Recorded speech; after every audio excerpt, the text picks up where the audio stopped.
आज हम लोग, हमारे साथ लक्ष्मण जी है, पीडब्ल्यूडी कर्मचारी संघ के अध्यक्ष हैं। पिछले कुछ 2 दिन पहले से कुछ विषय को, संगठनों को लेकर के कुछ कोर्ट का आदेश आया था, उसको लेकर के काफ़ी चर्चाओं का बाजार गर्म है। तो काफ़ी कुछ संगठन निरंतर प्रेस कॉन्फ्रेंस के माध्यम से बहुत सारे विषयों को रख रहे हैं। तो एक जिम्मेदार संगठन के कार्यकर्ता होने के नाते हमारा भी संगठन पीडब्ल्यूडी कर्मचारी संघ के साथ में दायित्व है कि अपने बातों को पूरे स्पष्टीकरण के साथ में रखें। मैं सुन रहा था कि पिछले C2 का जो प्रेस कॉन्फ्रेंस हुआ उसमें बहुत सारे विषयों को लेकर के और जिस तरीका का कोर्ट का ऑर्डर है उनका स्वागत करते हुए उन्होंने एक प्रेस कॉन्फ्रेंस किया।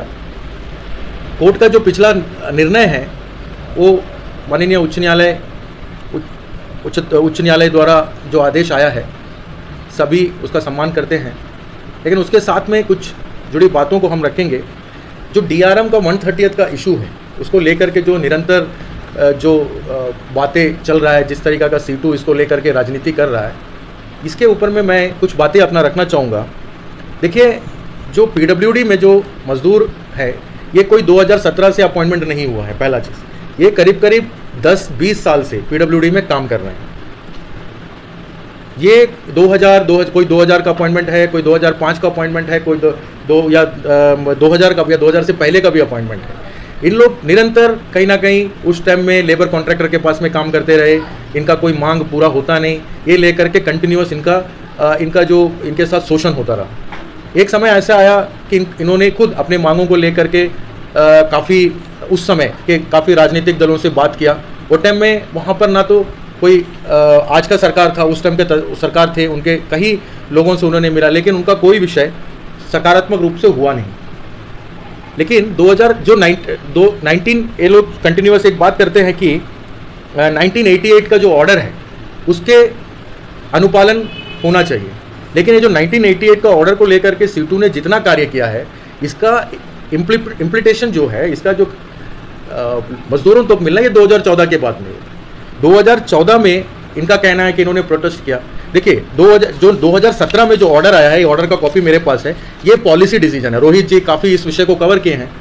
मैं कहूँगा कि ये पॉलिसी डिसीजन है, और ये जो पॉलिसी डिसीजन होता है ये नहीं है कि कोई स्ट्राइक के वजह से हो गया है या आपने पानी बंद कर दिया इसका वजह से हो गया है। पॉलिसी डिसीजन हमेशा जो सरकार होता है वो अपने मैनिफेस्टो के माध्यम से और अपने नागरिकों को और जो भी उनका डिमांड है, जो भी आइलैंडर्स का डिमांड है, जो भी मजदूरों का, उनको पूरे करने का एक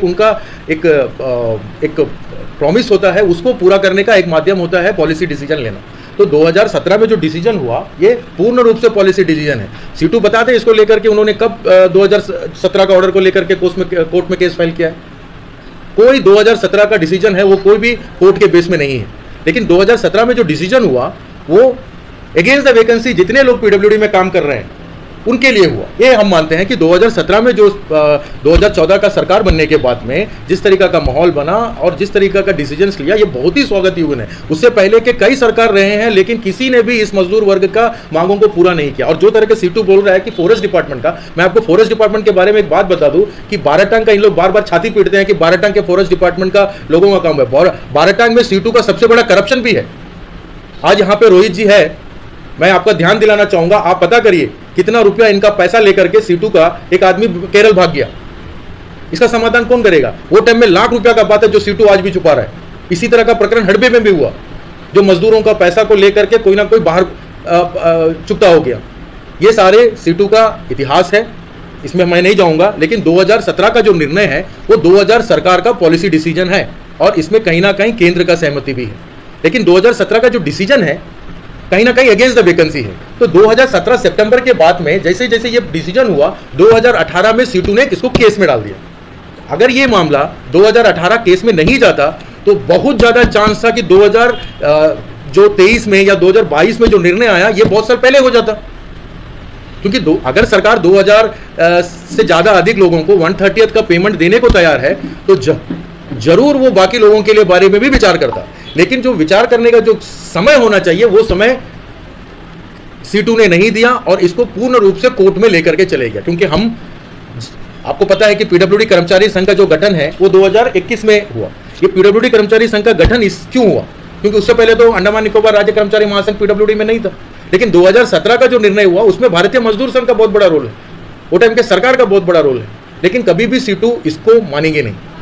लेकिन 2021 में पीडब्ल्यूडी के ही लोगों ने हमारे राज्य कर्मचारी महासंघ और भारतीय मजदूरों को फिर से अप्रोच किया। कारण एक था कि इन्होंने जो मजदूरों के साथ जो लूट मचाया है, मेंबरशिप के नाम में, केस के नाम में 1000-2000 रुपया एक एक मजदूर, क्योंकि इन्हीं का कहना है कि 5000, हम भी 5000 मजदूर पीडब्ल्यूडी में कार्यरत है। अगर एक आदमी से भी 2000 करके लिया होगा तो 50 लाख रुपया के ऊपर का पैसा का खेल है। इस पे रेगुलाइजेशन के नाम पे इन्होंने पैसा लिया है, 130th के नाम पे इन्होंने पैसा लिया है।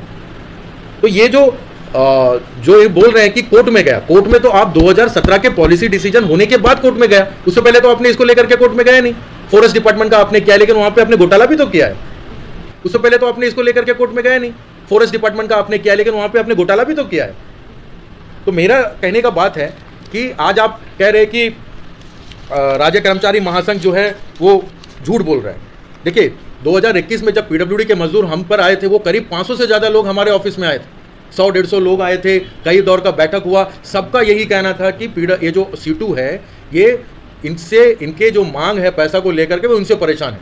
पैसा लेते हैं, कुछ बताते नहीं है, कहाँ पे केस हुआ, कहाँ तक फाइल पहुंचा, कोई चीज़ का विवरण कोई भी मजदूर को नहीं देता।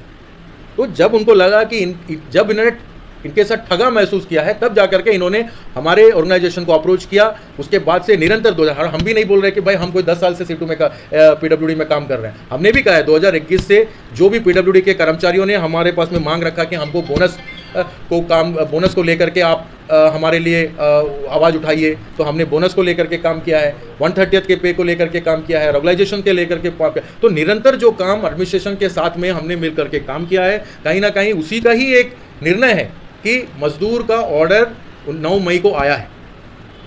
सीटू कभी नहीं, मैं आज डायरेक्ट सीटू के ऊपर आरोप लगा रहा हूं, सीटू का मंशा ही नहीं था कि इसको समाधान करना। तो सीटू खुद चाहता था कि ये केस अगर सुप्रीम कोर्ट में चला जाए तो उनके लिए तो ठीक ही था। उनके हिसाब से ये केस तो कम से कम 5 से 10 साल चलना चाहिए। अगर सीटू का अगर मंशा ठीक रहता तो ये जो 9 मई का जो ऑर्डर है उनका वो स्वागत करते, और ठीक है एरियस एक बड़ा फाइनेंशियल इंप्लीकेशन है, उसके लिए आप समय लेते, लेकिन आपका इंटेंशन कभी भी मजदूर हित था नहीं। अगर मजदूर हित होता तो आप कंटेम्प्ट में नहीं जाते। अगर मजदूर खुश है, मजदूर का ऑर्डर हुआ है और इमीडिएटली उनका पेमेंट में बढ़ोतरी हुआ है, तो आपको स्वागत योग्य करना चाहिए। आपने क्यों कंटेम्प्ट फाइल किया? तो आपका इंटेंशन एक ही है कि जो एडमिनिस्ट्रेशन में काम चल रहा है उसको कैसे भी पीछे 2 कदम पीछे ताने, नहीं तो आपको कंटेम्प्ट में जाने का जरूरत। आप खुद बोल रहे हैं कि ये फाइनेंशियल इंप्लीकेशन का विषय है, इसके लिए समय लगेगा। तो मैं तो कहता हूं कि 130 तो दे दिया था, रह गया था एरियस वाला बात। आगे जाकर के एरियस पे भी कहीं ना कहीं समन्वय बनता। आप बोल रहे हैं कि बातचीत करके करेंगे, वार्तालाप, भैया वार्तालाप का ही बात है जिसके कारण ये जो ऑर्डर है अब इंप्लीमेंट हुआ है, लेकिन आपने इसको कंटेम्प्ट में डाला। और उसके कारण आज जो काम मजदूर हित में जो तेजी से चल रहा था रेगुलाइजेशन को लेकर के, पॉलिसी बनने को लेकर के, उसमें कहीं ना कहीं आपका टारगेट है ये काम रुक जाए। और आप इसको केस में इसीलिए लेके जाना चाहते हैं क्योंकि आपने मजदूरों से बहुत बड़ा राशि केस के नाम में, डोनेशन के नाम में, एफिलिएशन के नाम में, मेंबरशिप के नाम में आपने उठाया है। वो कहीं ना कहीं 50 लाख से ऊपर का ये पैसा का मामला है। आप चाहते हैं कि कोर्ट केस के नाम कोर्ट में केस चलता रहे, मजदूर ऐसे का वैसे रहे और कोई आपसे पैसा का हिसाब ना पूछे। आज हम लोग पीडब्ल्यूडी कर्मचारी संघ आपसे पैसा का भी हिसाब पूछेंगे आने वाले दिन में। और जो आप बात करते हैं, मैं आपको बहुत स्पष्ट रूप से एक चीज़ बताना चाहता हूँ, जहाँ जहाँ सीटू ने काम किया है वहाँ वहाँ फैक्ट्रियाँ बंद हुई है, वहाँ वहाँ लोग बेरोजगार हुए हैं। आप चले जाइए पश्चिम बंगाल, आप हावड़ा चले जाइए, आपको कहीं फैक्ट्री बंद दिखाई देगा, बड़ा बड़ा ताला लगा हुआ है। अच्छा चलने वाला फैक्ट्री को अगर कोई बंद कराने का श्रेय अगर पूरे भारतवर्ष में किसी के पास है तो वो सीटू के पास में है। किसी ने लोगों को बेरोजगार किया है तो वो सीटू ने किया है। केरल में चले जाइए आप, एक इंडस्ट्री नहीं है। केरल के नौजवान, पढ़ा लिखा नौजवान पूरे बाहर कंट्रीज में, अदर स्टेट्स में, गुजरात में, मुंबई में घूम रहे हैं नौकरी के लिए, क्योंकि वहां पे फैक्ट्री खोलने का किसी को भी इंटरेस्ट नहीं है, क्योंकि उनको पता है कि जैसे आप फैक्ट्री खोलेंगे इस सीटू के लोग आएगा, उनको कमीशन दो, नहीं तो धरना होगा, प्रदर्शन होगा, वो फैक्ट्री चलेगा नहीं। तो कहीं ना कहीं सीटू को अपने इतिहास में झांक करके देखना चाहिए। आपका इतिहास फैक्ट्री खुलवाना और रोजगार देने का नहीं है। आपने कानून बता करके लोगों को बेरोजगार किया, ये आपका इतिहास। आप यही चीज़ अंडमान में भी दोहराना चाहते हैं। आप चाहते हैं आपका सिक्का चले, आप लोगों को, मजदूरों को भड़काते रहें, उनका शोषण करते रहें, आर्थिक शोषण। कहीं ना कहीं राज्य कर्मचारी महासंघ और जो पीडब्ल्यूडी कर्मचारी संघ का गठन हुआ है और इनका जो कार्य सक्रियता के साथ में प्रशासन के साथ में जो हुआ है उसी का निर्णय है कि आज कहीं ना कहीं म्युनिसिपल आप देख रहे हैं कि 700 600 650 लोगों को जो है 130th का पे है, उनका पेमेंट भी मिल गया, वो खुश है, पीडब्ल्यूडी के लेबर खुश है। और एरियस और राज्य कर्मचारी महासंघ ने भी कभी डिनाई नहीं किया कि एरियस नहीं देना चाहिए, हमारा भी मांग है एरियस देना चाहिए।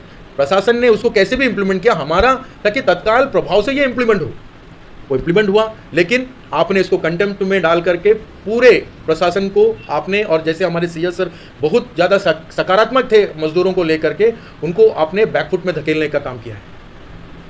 इसीलिए लेकिन मैं आपको यहाँ पे बताना चाहूँगा कि हमारा जो मनोबल है और हम भी दृढ़ संकल्प में है कि मजदूरों के मांगों को लेकर के हम भी निरंतर काम करेंगे। रेगुलाइजेशन का मुद्दा भी हमने उठाया है, आने वाले दिन में उसको लेकर के भी हम टेकअप करेंगे।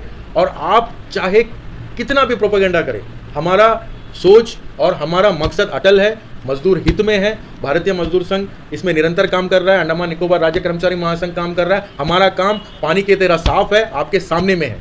और आज कहीं ना कहीं जो निर्णय हुआ है, आपका ही कहना है कि ये तो हमारा कोर्ट का हमारा काम नहीं है, ये तो राज्य कर्मचारी महासंघ की वजह से ये इंप्लीमेंट हो। हम भी बोल रहे हैं कि हमारा ही नतीजा है कि इसको हम इंप्लीमेंट करा पाए, चाहे कुछ बात रह गया होगा, मैं इसमें नहीं बोलूँगा, लेकिन हमारा सबसे पहला डिमांड यही था कि मजदूरों को तत्काल उनको लाभ मिलना चाहिए, ना कि केस में फंस करके ये मुद्दा रह जाए, कहीं ये मुद्दा सुप्रीम कोर्ट चला जाए और ये कंटिन्यू केस में रहेगा और इसका निर्णय आने में जो समय लगेगा उसमें करीब करीब 200 लोग रिटायर्ड हो जाएगा, 500 लोग रिटायर्ड हो जाएगा। तो इसलिए जिस तरीका आज मजदूर का के पास में इसका लाभ पहुंचा है, आप सीटू इससे नाराज़ है। सीटू को लगता है कि ये केस बने रहना चाहिए था, क्योंकि सुप्रीम कोर्ट में जाता तो इनका कलेक्शन का और एक रास्ता खुल जाता। इसलिए ये लोग नाराज़ हैं और इसलिए निरंतर प्रेस कॉन्फ्रेंस कर रहे हैं। हमारे लक्ष्मण जी अगर इसमें कुछ विषय रखेंगे तो मैं चाहूँगा लक्ष्मण जी भी इसमें कुछ बात रखें। सर, जितने भी हमारा ऑर्गेनाइजिंग सेक्रेटरी साहब जो बोले हैं वो सब सच बात है। और अभी हमें हाल ही में 1.5-2 साल हुआ है हमारा IPWD कर्मचारी बनने के बाद, क्योंकि आज तक का जो भी कार्य था उनका संघ में ही थे हम लोग भी। 10 वर्ष रहने के बावजूद जो एक्स MP साहब का वजह से ये वंतड़ मिला था 2017 में, क्योंकि वो टाइम में भी हमारा PWD का मजदूर एक हुआ तो मिला है, ये जरिया CI2 था वो टाइम में। मगर उसके बाद कई सारा विषय लेके हम जा रहा था, रेगुलाइजेशन का मुद्दा लेके, बोनस का मुद्दा लेके, वो कुछ नहीं होगा, कोर्ट में है। तो कई साल लगने के बाद में जब कुछ नहीं होता है बोल के हमारा खुद फिर वहाँ से हम निकल के अपना संघ को मजबूत करते हुए हमारा सारा भाई लोग 500 से 600 जैसा अनुप जी बोले उनका संघ में गए, वार्तालाप करे। उसके बाद में हमारा काम शुरू हुआ। जो भी काम है टेबल टू टेबल बैठे हैं, बात करते हैं, प्रशासन से मिलते हैं, सभी जगह पॉजिटिव था। कई सारा कार्य हम किया है, 1/3 सेकेंड फेज में भी लागू हुआ है 1 to all। और हमारा PWD का वजह से जो हमारा काम को देखते हुए प्रशासन से विशाल जी आके टेकअप करे, उसके वजह से अन्य डिपार्टमेंट में भी 1/3 दिया गया। ये सारा जो विषय था दूसरा संगठन को समझ नहीं पाए ये कैसा हो गया, तो इसी वजह से उनका दुखी है। तो मगर हमारा खुशी ये है कि हमारा APWD संघ के ओर से, राज्य कर्मचारी संघ के ओर से जो अचीवमेंट हम लोग ये 1.5 वर्षों में किया है बहुत अच्छा किया है।